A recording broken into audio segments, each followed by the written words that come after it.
Okay, in the pail we've got your product coming up to a one-way check valve.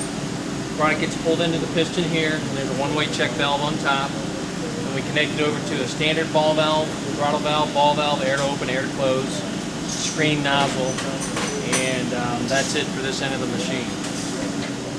So from your product barrel, it gets pulled back here. This is your measuring. You can see the pistons being pulled into here. And right now, this is your back stroke back here. This is your front stroke. And to fill a liter, you would move this basically with an Allen screw right here. This would move forward. You've got compressed air hookup and a foot switch, which is standard.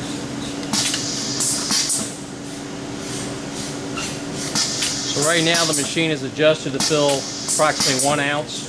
It's got a very short stroke going on. Tony's going to adjust this, move it forward.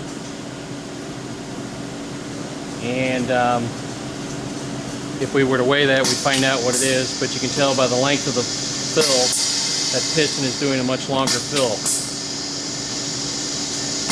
So from that adjustability, also you have air control valves on just about everything. You can adjust how fast, how quickly you open valves, how fast you push the piston, how fast you draw the piston, and so on.